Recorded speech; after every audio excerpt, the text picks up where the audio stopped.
दोस्तों आज हम इस्लामिक वर्ड्स की मीनिंग जानेंगे हिंदी टू इंग्लिश में। तो चलिए शुरू करते हैं। हज को इंग्लिश में पिलग्रिमेज बोलते हैं। पिलग्रिमेज मीन्स हज। हाजी को इंग्लिश में पिलग्रिम बोलते हैं। पिलग्रिम मीन्स हाजी। नमाज को इंग्लिश में प्रेयर बोलते हैं। प्रेयर मीन्स नमाज। नमाज अदा करना को इंग्लिश में ऑफर प्रेयर बोलते हैं। ऑफर प्रेयर मीन्स नमाज अदा करना। जाए नमाज को इंग्लिश में प्रेयर रग बोलते हैं या प्रेयर मेट बोलते हैं। उसका मीनिंग है जाए नमाज। सजदा करना को इंग्लिश में प्रोस्ट्रेट बोलते हैं। प्रोस्ट्रेट मीन्स सजदा करना। दुआ को इंग्लिश में सप्लीकेशन बोलते हैं। सप्लीकेशन मीन्स दुआ। रोज़ा को इंग्लिश में फास्ट बोलते हैं। फास्ट मीन्स रोज़ा। रोज़ा रखना को इंग्लिश में ऑब्जर्व फास्ट बोलते हैं। ऑब्जर्व फास्ट मीन्स रोज़ा रखना। रोज़ा खोलना को इंग्लिश में ब्रेक वंस फास्ट बोलते हैं। ब्रेक वंस फास्ट का मतलब है रोज़ा खोलना। रक्कू को इंग्लिश में जेन्यूफ्लेक्शन बोलते हैं। जेन्यूफ्लेक्शन का मतलब है रक्कू। हराम को इंग्लिश में फॉरबिडन बोलते हैं। फॉरबिडन मीन्स हराम। रसूल या नबी को इंग्लिश में हम प्रोफेट कहते हैं। प्रोफेट या एपोस्टल भी कह सकते हैं। प्रोफेट मीन्स रसूल। काफिर को इंग्लिश में एथिस्ट कहते हैं। एथिस्ट मीन्स काफिर। जमात को इंग्लिश में कॉन्ग्रीगेशन बोलते हैं। कॉन्ग्रीगेशन मतलब जमात। फरिश्ता को इंग्लिश में हम एंजल बोलते हैं। एंजल मीन्स फरिश्ता।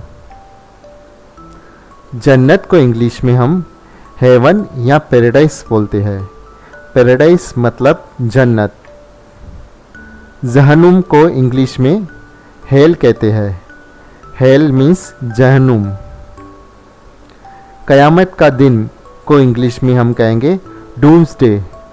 डूम्सडे का मतलब है कयामत का दिन।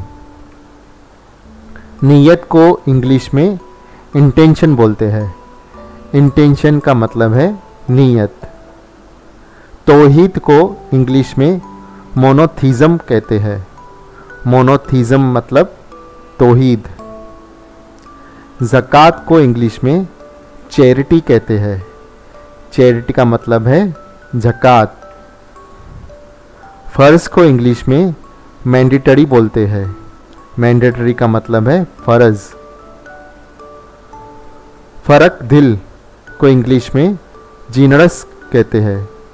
जेनरस मतलब फ़र्क दिल। वाजिब को इंग्लिश में कंपल्सरी कहते हैं। कंपल्सरी मतलब वाजिब। वली को इंग्लिश में सेंट या सेज कह सकते हैं। सेंट या सेज का मतलब है वली। आयात को इंग्लिश में हम वर्स कहते हैं। वर्स मतलब आयात। मगफिरत को इंग्लिश में एब्सोल्यूशन कहते हैं। एब्सोल्यूशन का मतलब है मगफिरत। गुनाह को इंग्लिश में सिन कहते हैं। सिन का मतलब गुनाह। गुनहगार को इंग्लिश में सिनर कहते हैं। सिनर मतलब गुनहगार। नेक को इंग्लिश में नोबल कहते हैं। नोबल का मतलब है नेक। फ़र्ज नमाज को इंग्लिश में ऑब्लिगेटरी प्रेयर बोलते हैं। ऑब्लिगेटरी प्रेयर मतलब फ़र्ज नमाज। नफल नमाज। नफल नमाज को इंग्लिश में ऑप्शनल प्रेयर कहते हैं। ऑप्शनल प्रेयर मतलब नफल नमाज। जनाजा को इंग्लिश में फ्यूनरल बोलते हैं। फ्यूनरल मीन्स जनाजा। मौलम को इंग्लिश में प्रिसेप्टर कहते हैं। प्रिसेप्टर मतलब मौलम। शैतान को इंग्लिश में डेविल कहते हैं। डेविल मतलब शैतान। खैरात को इंग्लिश में आर्म्स कहते हैं। आर्म्स मीन्स खैरात। हसास को इंग्लिश में सेंसिटिव कहते हैं। सेंसिटिव मतलब हसास। दोस्तों, ये था हमारा वीडियो। अगर आपको ये वीडियो अच्छा लगा हो तो इसे लाइक और शेयर ज़रूर करना और हमारे चैनल को सब्सक्राइब करके पास में दिए गए बेल आइकन पर क्लिक करना ताकि कोई वीडियो आपसे मिस कर ना हो। धन्यवाद। मिलते हैं अगली वीडियो में।